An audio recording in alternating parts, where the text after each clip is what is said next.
একজন প্রশ্ন করছেন, কর্ম বড় না ধর্ম বড়? আগে বিষয়টা বুঝতে হবে যে ধর্ম কি এবং কর্ম কি। প্রথমে কর্ম আসি। কর্তা যা করে সেটাই কর্ম। এখন কর্তা ঘুরতে যাচ্ছে, সেটা কর্ম। কর্তা খাচ্ছে, সেটা কর্ম। কর্তা ঘুমাচ্ছে, সেটাই কর্ম। তো কর্তা যা কিছু করে সেটাই কর্মের মধ্যে পড়ে। এখন কর্মটা শ্রেষ্ঠ কখন হয় না, যখন সেই কর্মটা ধর্মের সঙ্গে যুক্ত হয়। চুরি, ডাকাতি, খুন, ছিনতাই, মদ খাওয়া, জুয়া খেলা, এগুলো সবই কর্মের মধ্যে পড়ে। কিন্তু যেহেতু এই কর্মগুলো ধর্মের সঙ্গে যুক্ত নয়, তাই এই কর্মকে শ্রেষ্ঠ বলা যাবে না। তাহলে কোন কর্মগুলো শ্রেষ্ঠ?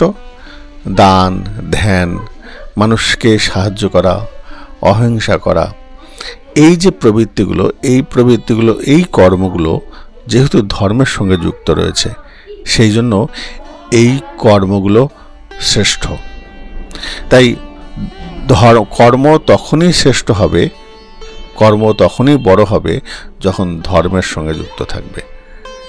একজন মদ খায়, সে কর্মটা যেহেতু ধর্মের সঙ্গে যুক্ত নয়, তাই সেই কর্মটা অধর্মের সঙ্গে যুক্ত, তাই সেই কর্মটাকে সৎকর্ম বা কর্মটা বড় বলা যাবে না। কোনো একজন ব্যক্তি বড় দান করেন, মানুষের অনেক সহায়তা করেন, অনেক দরিদ্র মানুষের সেবা করেন, বলেন এই কর্মটাকে শ্রেষ্ঠ বলা হবে, বড় বলা হবে।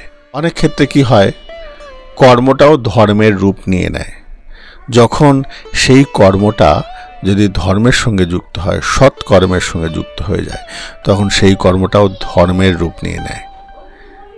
যেমন দান করাটা একটা কর্ম, কিন্তু যেহেতু সেটা সৎ কর্মের সঙ্গে, সৎ ধর্মের সঙ্গে যুক্ত রয়েছে, সেজন্য সেই কর্মটাও ধর্মের রূপ নিয়েছে।